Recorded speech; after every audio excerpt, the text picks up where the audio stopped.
BSL का house allotment विभाग अब पूरी तरह एक्शन मोड में है।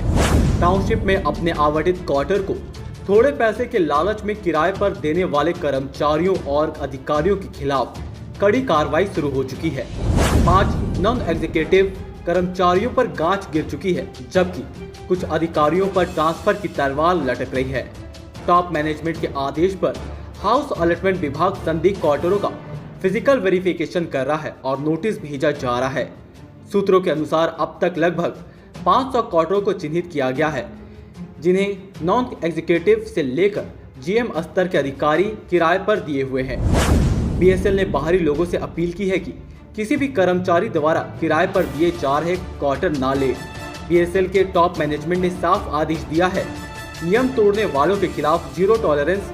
बोकारो स्टील प्लांट ने हाल ही में एक सर्कुलर जारी किया है जो कंपनी द्वारा अपने एम्प्लॉयज़ को अलॉट किए गए क्वार्टर्स के संबंध में है। उसमें खास बात यह है कि ये लोगों को बताया गया है कि जो भी क्वार्टर्स आपको अलॉट किए गए हैं वो बीएसएल के हाउस अलॉटमेंट रूल्स के नियमों के तहत किए गए हैं।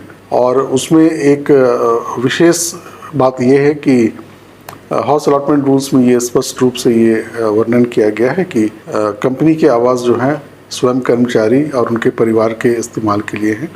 इसलिए यदि उसका दुरुपयोग होता है, अगर कोई उसे किराए पे लगाते हैं तो ये कंपनी के नियमों का उल्लंघन है। और जहाँ भी कंपनी के नियमों का उल्लंघन होता है, आपको पता है कि उसके लिए अपने सेट प्रोसीजर्स हैं, डिसिप्लिनरी एक्शन भी लिया जा सकता है।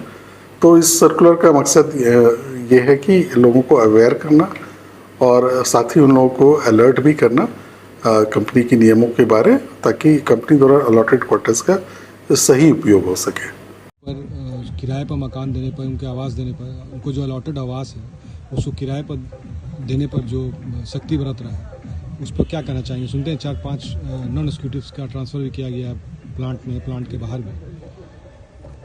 आपके साथ मीटिंग भी हुई थी? शनिवार को मीटिंग हुई थी मेरी CGM-TA के साथ, और हमने ये बात वहाँ रखा भी कि सबसे कमज़ोर एम्प्लॉई हो गए हैं प्लांट के। लोग भाड़ा में क्वार्टर दे रहे हैं, उनके घर में आके बगल वाले तंग कर रहे हैं, पर बीएसएल मैनेजमेंट कुछ नहीं कर पा रही है। पर जहाँ एम्प्लॉय का संबंध आता है तो उनको बंधुआ मजदूरों की तरह बिहेव कर रही है। अभी क्वार्टर में रेंट वाला और ये सब भी इशू शुरू हुए हैं, तो आज से नहीं, बहुत सालों से है। और मैनेजमेंट का तरीका होता है कि पहले आप वार्निंग देके सबको ये कीजिए, उसके बाद आगे लीजिए। पर कुछ लोगों पर इन्होंने डायरेक्टली एक्शन भी लिया है। तो जब एक्शन आप ले ही रहे हैं तो मजदूर और ऑफिसर वर्ग में भेदभाव क्यों? ऑफिसर भी यदि सेम किया है और सीनियर ऑफिसर्स यदि सेम काम किए हैं तो उनको बड़ा पनिशमेंट होना चाहिए। और जितना मुझे मालूम है 5-6 केसेस आए हैं, ठीक है। तो मैं आशा करता हूँ वर्कर भी ये चाहती है कि जब एक्शन लेना शुरू किए तो दोनों तरफ लीजिए, भेदभाव ना करें।